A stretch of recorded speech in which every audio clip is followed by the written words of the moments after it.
Here we go. Oh, I forgot. He attacks vacuums. Let me put the tie back on. Silly, silly mistake. Break. Oh, yes. Right. Place. Oh. Can you move that white chair? Yeah. You know what? I was thinking about doing that because it seems like it's in the weird. Just don't vacuum up any pea gravels. I'm gonna try to skip over the pea gravel. That's my boy. All right. Let's see where we're at. All right, before I get started, if he doesn't attack the vacuum, and we've never addressed it because we haven't, this is the first time, this is just more proof that everything's connected, okay? So we have not said no to the vacuum, but we said no to stepping off bed, we said no to having high energy and high arousal. So you're gonna start seeing behaviors that require those things to perform go away, okay? That's good. And that is really the secret sauce of state of mind training. If you think about it, all these behaviors that everybody complains about, pulling on the leash, barking, lunging at dogs, tearing up couches, running all over the place and not being able to stop the dog, it all results, all those things have one thing in common. The dog is amped the hell up while they do it. They're very much in a state of mind where they're just boop, gone. By saying to the dog, hey, I don't want you to be amped up anymore. In fact, here's rule number one. Stay calm unless I've invited that energy. And if I haven't invited it, then stay calm. So now that he's staying calm, all of those behaviors that require him to be amped up aren't on the table for him anymore. So I literally tackled probably hundreds of different behaviors that we don't like just by saying be calm, because I know that in order to do those behaviors, chasing cats, squirrels, dogs, barking, being protective, takes the dog into an amped up, aroused state.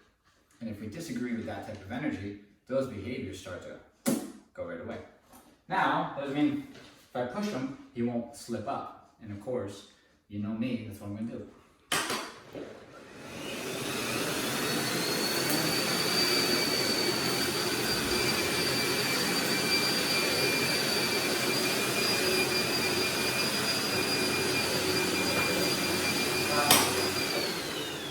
He already knows he's not supposed to, but I never had to tell him.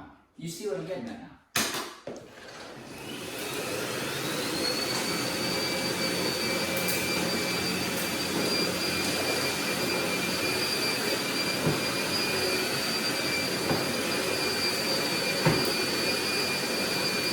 Let's show a little affection.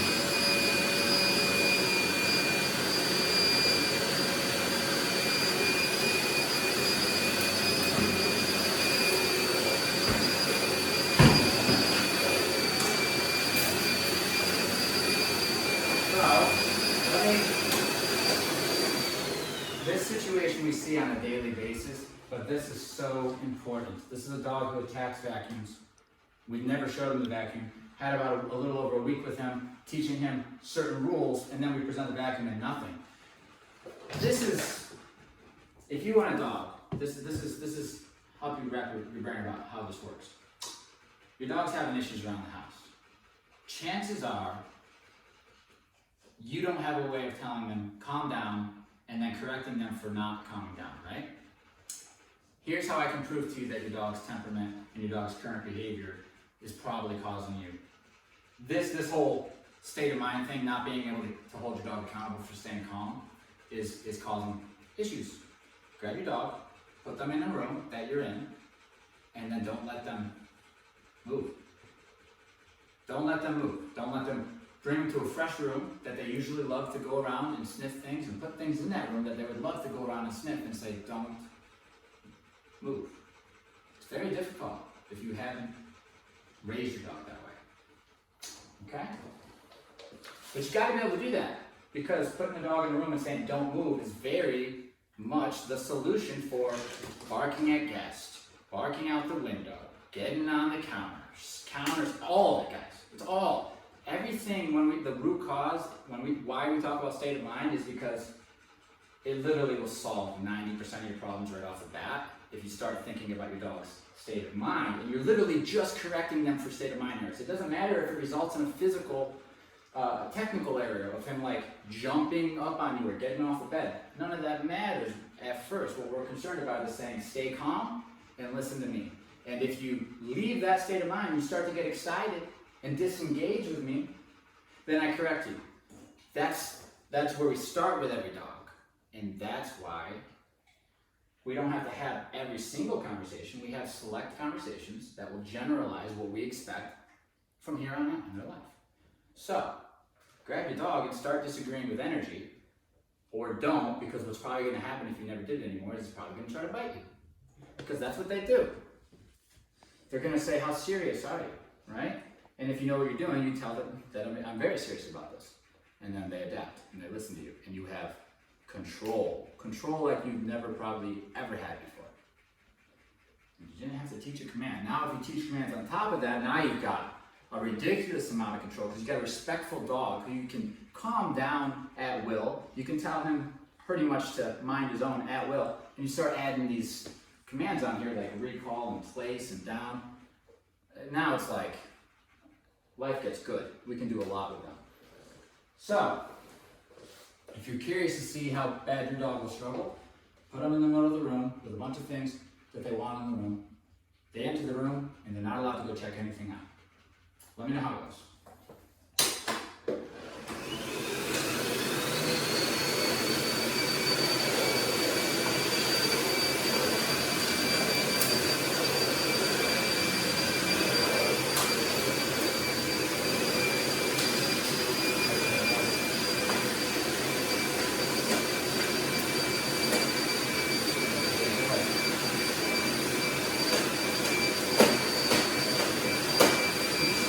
Go into the cycle. They start to suck him in. I have not corrected anything. That's all self-correction.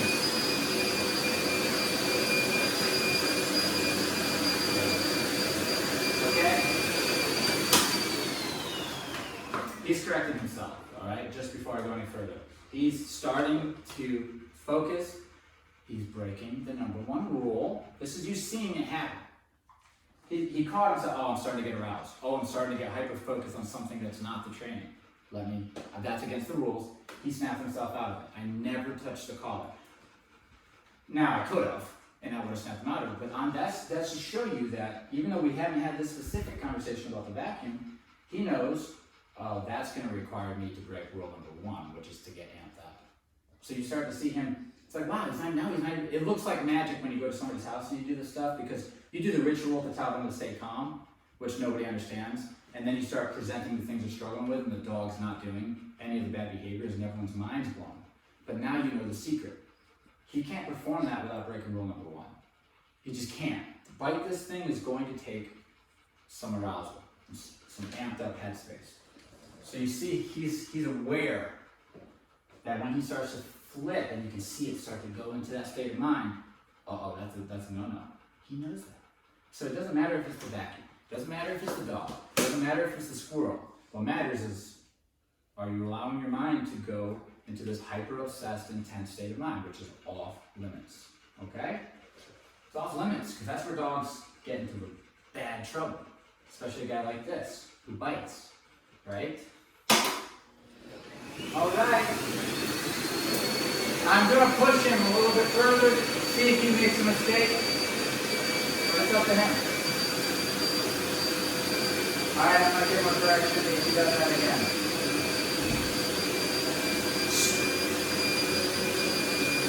Now, we'll talk about this in a second. Down.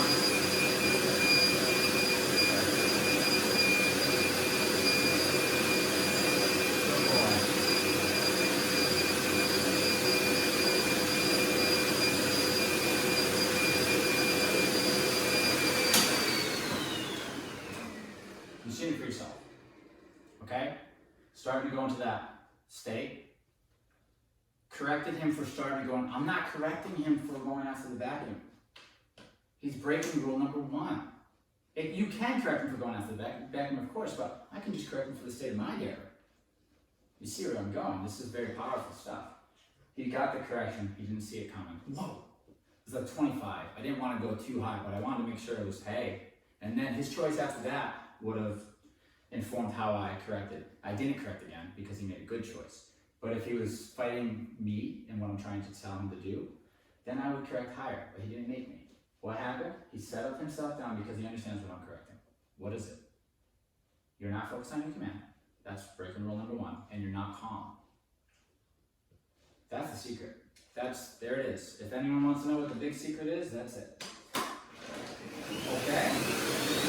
Good boy. So that is fun. The more we do it, the more it just becomes like that. Blase. He won't care about the vacuum at all. But this is the first time.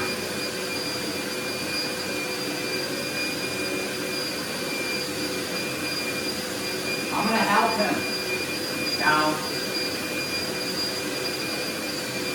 Good. No e-collar required there. If he was listening. Good boy.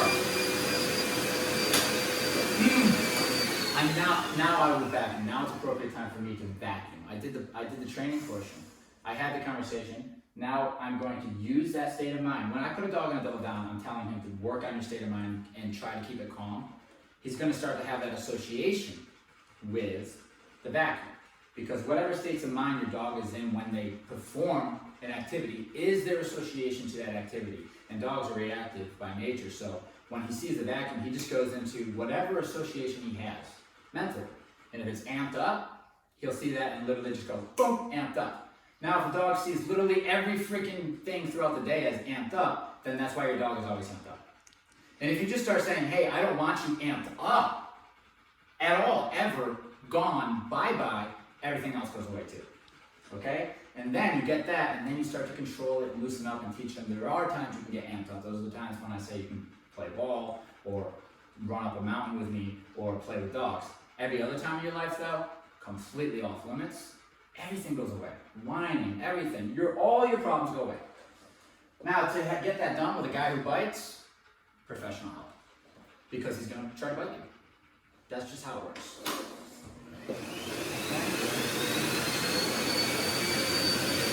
Now, okay, so next time I go to vacuum, the chances of him relaxing are high.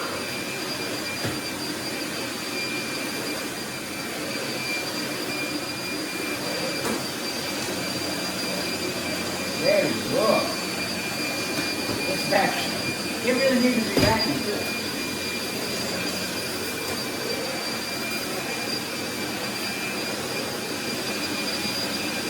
Just remind him of the tap on the collar at a low number of 14. Just say, hey, keep yourself calm.